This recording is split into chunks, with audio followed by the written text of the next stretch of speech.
Well, it's good to see everybody. Thank y'all for coming. I really appreciate it. And this is really informal.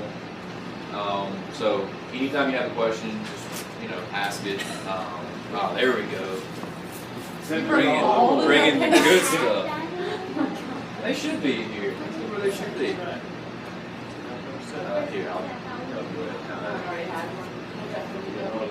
No, I'm doing scale back. One cupcake was pushing up when it started. I've got Lori and I've got Mr. Finch. I've got Hardy and Finch. I'm trying to sign in. That's fine. That's fine. Well, while you guys are logging into DyKnow, oops, let me do that.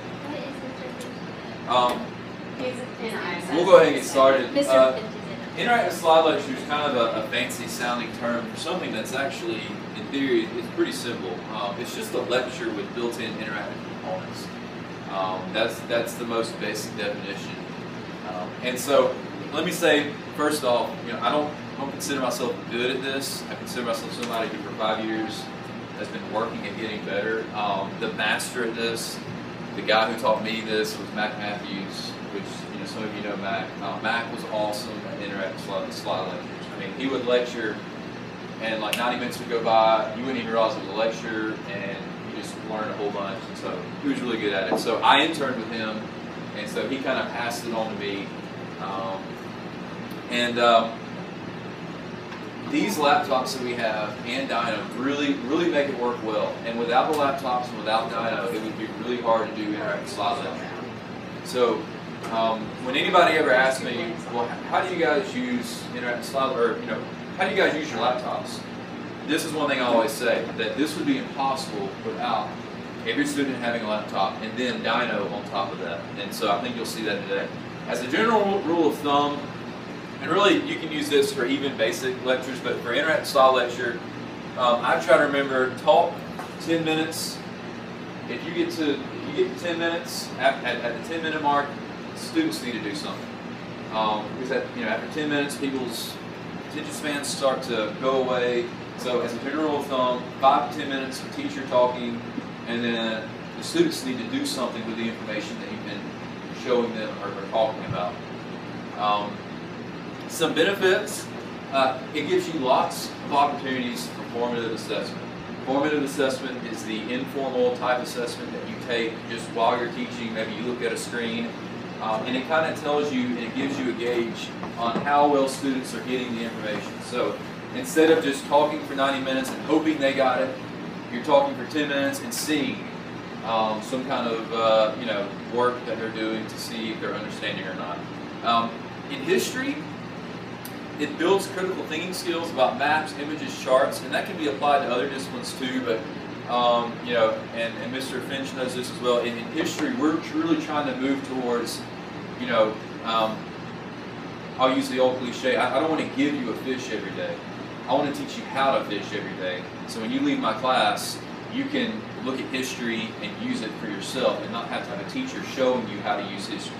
I want you to see a chart and learn from it and be able to use it to make a decision on your own, not with me. So when we do interactive slide lecture, we're really doing two things. One, yes, we're covering content, but two, we're practicing this skill of learning from maps, images, charts on your own.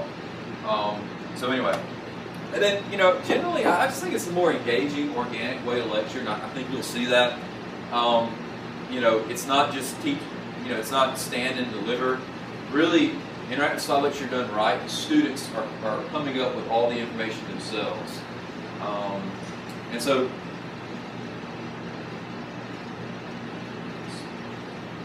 one kind of major issue that we always talk about is when to provide note outlines and when not to. I've actually found that with interactive slide lecture, for advanced students, it can actually stifle what the students can do if you give them a note outline. Because when you give a student a note outline, for especially the advanced student, it tells them, okay, this is exactly what the teacher wants me to know, and I don't have to know anything else. And what I want them to do is do as much as they can. For my advanced students, I try not to use a note outline. Plus, I just think that at the end of my course, I want you to be able to take notes from hearing and be able to write down. I want you to be able to write, think, and hear at the same time. I just think that's a good skill for a note taker, and especially for students going on to AP Euro history. But you know, for ESL students, for special ed students, a lot of times they will need a note outline, and it's fine for them. You just kind of have to make that decision. Today, I'm not using a note outline with y'all, so just know that that is something you can do. And then DyKnow. So today also, DyKnow is a major piece of this. So we will also talk a lot about DyKnow and features on DyKnow and monitoring features and how to share control and that kind of thing. And I will ask this. Let's hold all DyKnow questions until the end. So I'm going to kind of demonstrate on a few slides, and at the very end, we can dive into DyKnow and explore, and you guys will probably teach me a few things too. I'm not a DyKnow expert. I just use it a little bit for this. So anyway, that's the game plan. Okay.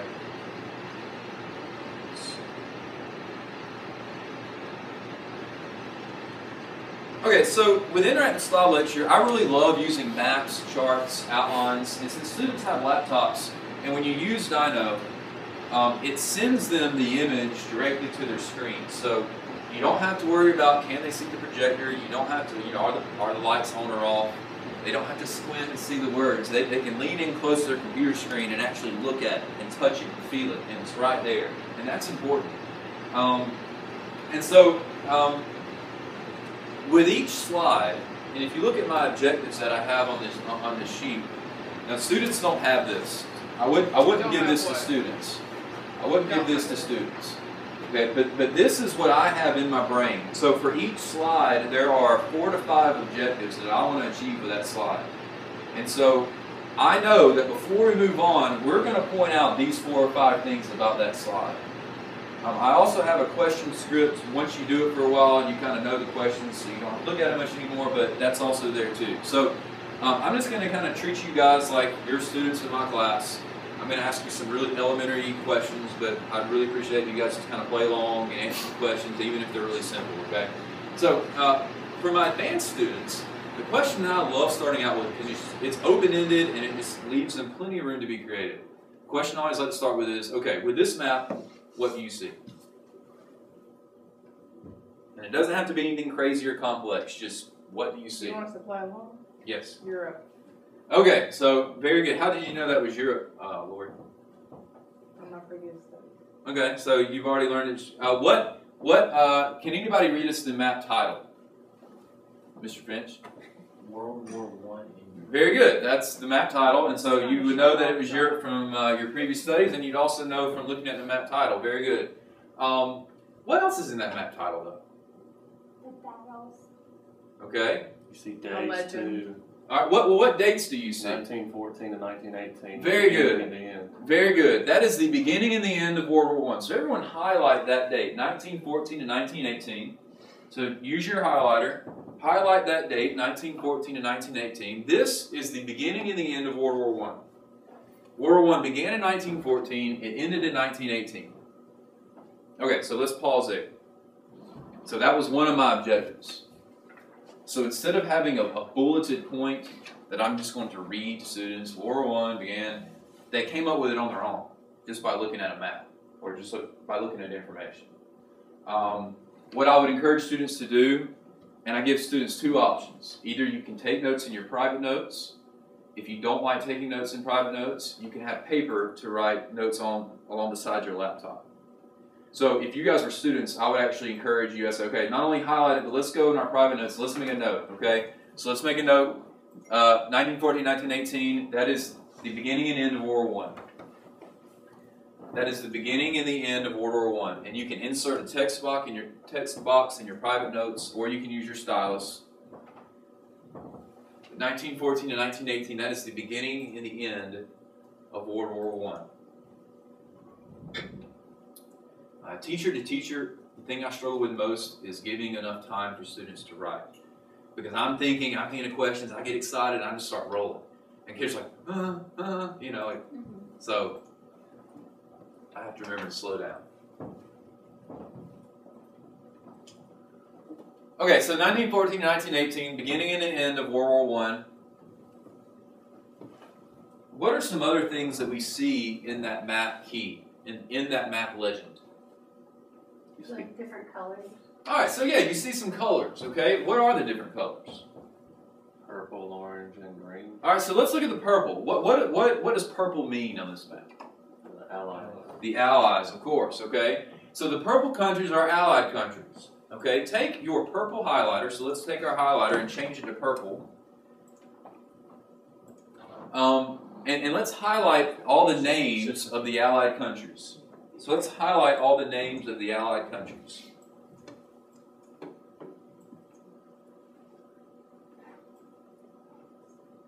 Yeah, you guys can just do a few, that's fine. All right, so what are the Allied countries? What are a few Allied countries? France, United Kingdom, Greece, Italy, Russia. Okay, yeah, and we have some of these in the Balkan states, Romania, Serbia. Okay, all of these countries were part of the Allied powers. All of these countries were a part of the Allied powers. You guys don't have to do this, but if you're students, I say, okay, let's take a second. Let's list out all the countries that were in the Allied powers in our notes, just to have it there. You know, and so we take a note or whatever. And so again, that was one of my objectives.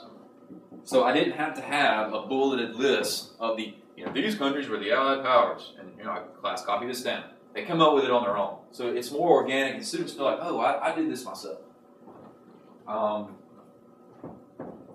So, am I moving too fast? Are there any questions at this point? Yeah, but all mine are about DyKnow. You said don't. Okay. And so, you can continue on. We could go do the central powers the same way. Don't write anything down, but, all right, so what are the central power countries? Germany, Austria-Hungary, Bulgaria, Ottoman Empire. Very good. And so we can take notes on that. So we just made a list of central powers and allies, and that's in our notes. And there was no bullets. There were no just boring reading off a PowerPoint necessarily. We were looking at a map. We were figuring out for ourselves. And then so the allies, central powers are the bad guys? Well, that's a great question. What determines bad guys or good guys? The ones against the United States. Ah, okay. Is the United States on this map?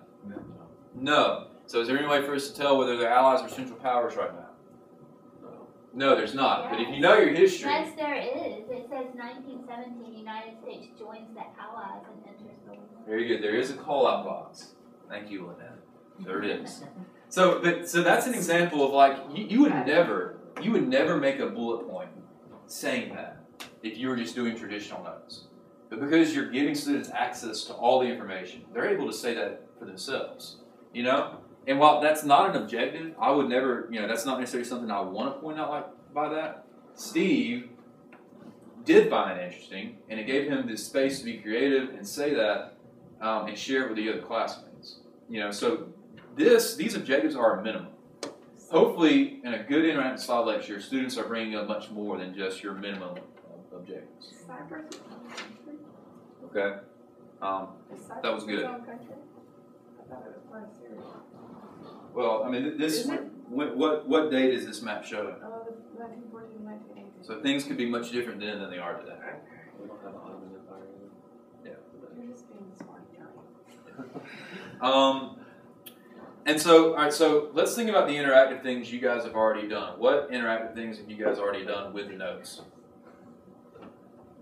Lori? I don't know what you said. I was talking to Carl. I know you were. I'm just kidding with it. Lori and I share a room, so I share a door, so we give each other a hard time. So you've been highlighting, you've been doing these kind of things. I'm still alphabetizing our Wow. That's kind of scary there, Lori. our allies. Okay, so let me show you another interactive piece that I really like to use. So let's do this. All right, what do the yellow lines mean on this map? They're battlefronts. And what do you see kind of along the battlefronts? Battles. And what indicates major battles? The red explosive icon. Yeah, like the little red explosive icons. Okay, there are two major regions of battles taking place in World War I. Okay, with a yellow highlighter, let's highlight, try to see if you can find the two major regions where fighting is taking place. And not only are you going to highlight, but I want to give one of you control so you can show the class where the regions are. So who wouldn't mind if I give them control so they can show the class? Okay, Lynette. Okay, so I'm going to give Lynette control, and then she's going to highlight, and it's going to show up on everybody's. You could, you know. So this is one area. Yeah, what's up? Okay, we'll do all DyKnow questions at the end. Just hang on to it, okay? Go ahead, Lynette. Okay. So, yeah, so it probably covered up your highlights. But yeah, okay, so this is one way that you can get some interactivity in your lecture, is by giving control to students. I really like doing that. Now, you have to remember to take it off. Those are your highlights. Those are my highlights. Those are hers. Did I put highlights on y'all's map? Or Yes. just on- I probably Well, he should did when he showed it to us. Yeah. Okay, so, and here's another example. All right, so there's a name for these regions that Lynette highlighted. Okay, there's a name for the regions where the fighting war in World War I took place. What do you think those names are? What does the map tell you? Very good. All right, so there were two major fronts in World War I. Western Front and Eastern Front. Let's write that down. Two major fronts in World War I, Western Front, Eastern Front. Two major fronts You have to have teenage eyes. in World War I. There's a Western Front and an Eastern Front. Okay, and so you take the note, you know, the students write down. Eventually, my goal is that students can take note of something without me having to tell them to every time. But in the beginning, a lot of times you have to do that.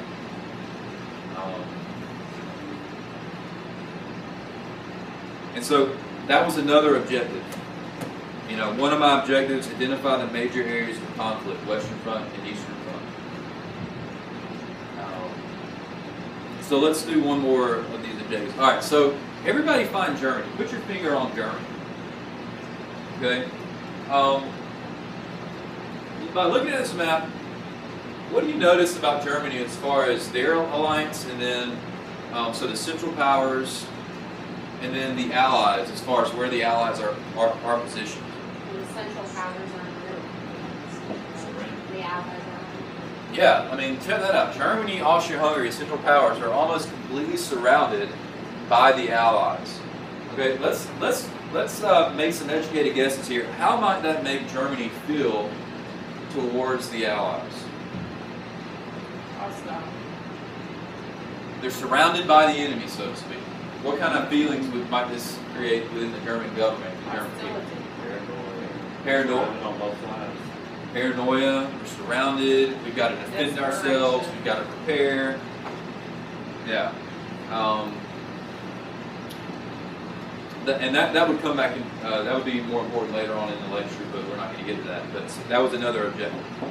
So the big thing with interactive slide lecture is this. You've got to have a quality image or chart or map that helps you achieve the objectives you want to achieve. So there needs to be enough information on this image that with your help you can lead students to kind of point out what you want them to point out. So instead of having bulleted lists, you can just have an image. And then it's almost like a guided discussion off of an image. That's really what it is. You just know where you want the discussion to go. So that's one major piece of interactive slide lecture. It's disseminating information without using bulleted points. It's giving students control of what they point out and what they learn. You know, and I could even ask, all right, so what else do you see? I mean, you could keep asking that for forever. What do you see? There's a ton of information on this. You know, you start reading the call-out boxes, and it can teach you all about what's in the call-out box. You know, what other symbols are in the map key that we haven't discussed? Whatever this is called. Yeah, that's the scale. What's the, and you know, earlier in the class we would have already talked about what scale is and what it's used for. What about the other symbols? Yeah, so what's going on? First of all, you know, what is a navy? Yeah, you can say it's a ship. So what's going on with naval action? So there's a blockade. There's a British naval blockade up here. Why might the British, if the blockade is here, who are they blockading? Who are they? And you might need to tell students a blockade is where ships are blocking other ships from crossing that line. They might not know what that is.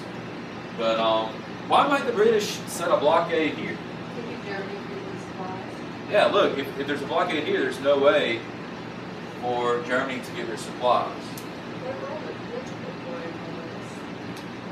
Well, what alliance were they with? I mean, I see that they were with the Allies. They were. Other than just saying, hey, we support you guys, what did they do? Well, most likely that probably would have resulted in like sending troops or sending supplies to the Western Front or the Eastern Front. So anyway, like I said, with the interactive slide lecture, this is a big part of it. And with our laptops and with DyKnow, I have found that every now and then you need bulleted points. You know, but there's enough resources out there where you can find good images that help you convey the information you need to convey without just honestly boring bullet points that you read to students and they can read for themselves. Yeah. So like I said, this is one piece of it. Now the other piece of it is kind of the interactive functions that you can do with it. Okay. And so I've already shown you one with a share control. So let's talk about a few more. So I'm going to give you guys a blank panel. Okay, I want you to summarize two things that we just took note of from that map. Just quickly jot down on the blank panel. You can use a text box. Just type something down that we just talked about.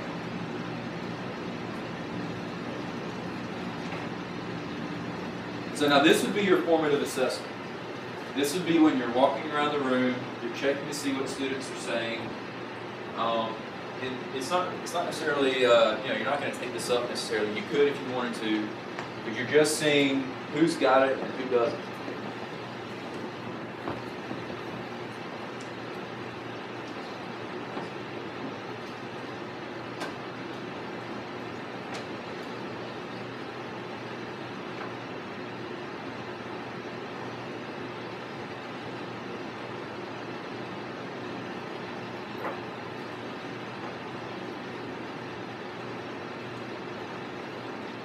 And when you're done, submit that panel to me.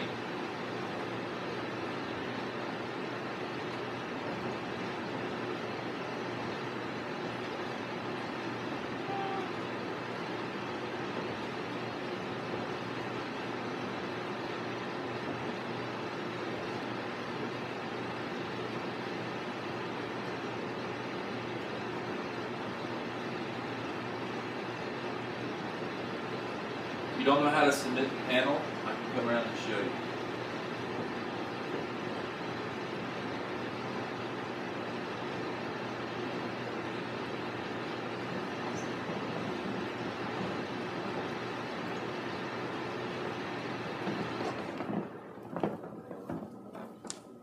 Do you ever go back and look at the panels, or do you just have them submit them so they think that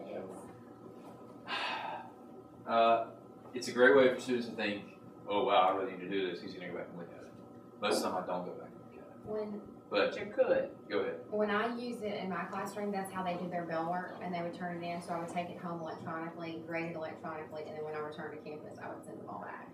So The way I like to use it is, if I don't go back and look at it, I can always, if say I have a parent meeting and they say, what's little Johnny been doing in class? I can go and I can pull on them and I can say, this is what he's been doing. Sometimes you can grade it. I'm not a details person, and there's no way I could. you can't. You just can't Yeah. do everything. I mean, I was just curious. Yeah. If you were going to say, oh yeah, it's so easy, you just.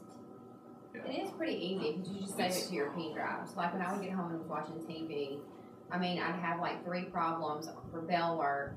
I would print a copy just so I'd have a hard copy next to me. I mean, most of the time with bell work, it's like a right or wrong situation. You had 10 minutes to do it. I'm not going to award a lot of partial credit. Yeah. I could ink on their panel, save it back to my P drive. When I got to campus, I would upload it back to DyKnow and push it back out to the kids. You just save it on the file of data. Okay, who would like to share their answer with us? Anyone would like to share their answer? I think mine are excellent. Okay, all right, Lynette. Okay, so I'm going to add in another blank panel. And this is going to be Lynette's answer. I'm going to give her control. Okay, Lynette, if you could right-click on the panel you wrote on and press and click copy, right-click copy, and then go paste your panel to this new panel that I just inserted. Just Lynette. All right, so there you go. So this is a great way, and you could even, this is, can't write my finger. Farson. Yeah. So this is a great way for students to share panels. So I showed you a way that you can share control, like if you highlight it, shows up with everyone's. This is a great way for students to share panels. Give them control. Give them a blank panel. They can right-click copy, right-click paste, and it goes to everyone.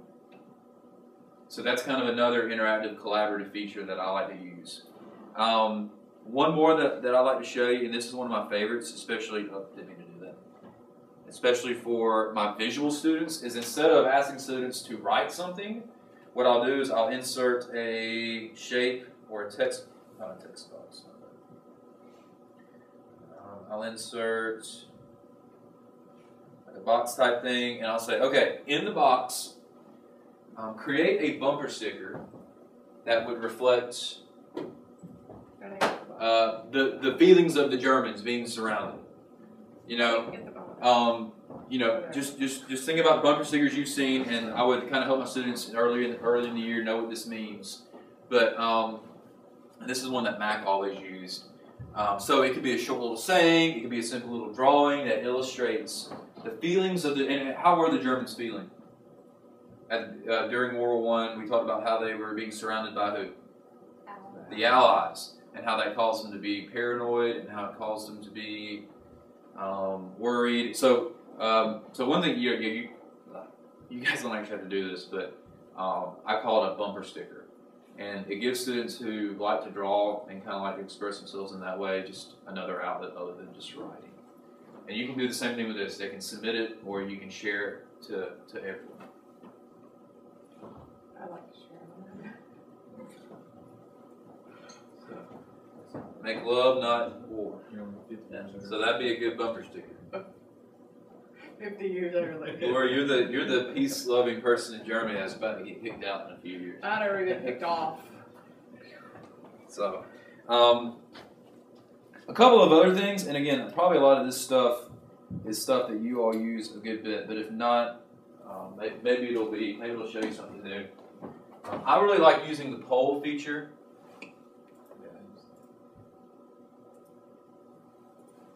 It's a great way to gauge student opinion about a question. It's a great way to give a quick little quiz. So all you do is you go to Session and you click Poll Participants, and you can create your question. I'm not actually going to send it because it would send it to everybody who's in the session. So there's people who aren't in here that are technically in the session. But polling is a great interactive feature. So let's say you just talked about something that was kind of controversial or some kind of opinion. You can send a poll question and ask students how they feel about it. Instead of just having, where's your hand if you feel like this? You could actually have real data and real percentages for 30% of your students feel this way, 50% feel this way. You could also use it as like a bell ringer activity. So come in and answer the poll question. So this is just another tool at your disposal to use within your lecture to kind of break it up and make it more interactive. Another one is status. if you haven't seen this, this is one of my favorites. It's really simple and easy to do. You can ask students, and now they may think they're understanding and they don't, so you have to remember that. But you can at least send it to them and say, hey, how are you doing right now? I do not understand is red, yellow is I understand a little, green is I understand well. And one thing you want to make sure you don't do is what I'm doing right now. Show it to the class. Don't Yeah. Okay? Don't show it to the class. Two things will happen. One, that I was just looking at the pie. I was like, why would they not want to see that? yeah. One, it'll embarrass kids, and two, when kids see it, they're not going to be honest. Right. And you've got to, you know, for this to work, kids have got to be honest. And then you'll like I've done in the past, you'll like a fool and say, why aren't y'all being honest on this? And you're not realizing that, well, they're not going to be honest because that's on there. It's like, does everybody understand? And Yeah. Yeah. and then you send that out and you get 5 reds. But I love that because in the past, students don't want other people to know that they don't understand. Mm-hmm. And that is a super secret, easy way for them to tell the teacher, hey, I'm struggling here, I need more help. So that's one of my favorite features. And then, so we looked at the poll, we looked at share control, request status. If you haven't seen the pointer tool, I usually use a laser pointer, but there is a pointer tool on DyKnow you can use. And so if I use the laser pointer, you would see it on this screen, but it wouldn't show up on yours. If you use the DyKnow's laser pointer, and I can even do it from my laptop to really demonstrate. So you could be walking around back here, you know, back in the class, talking, and you can say, you know, let's go back up to the World War I map up here. And all right, so everybody found the Ottoman Empire, and I'm going to help you out. I'm going to point to it. So you see that little red thing on your screen.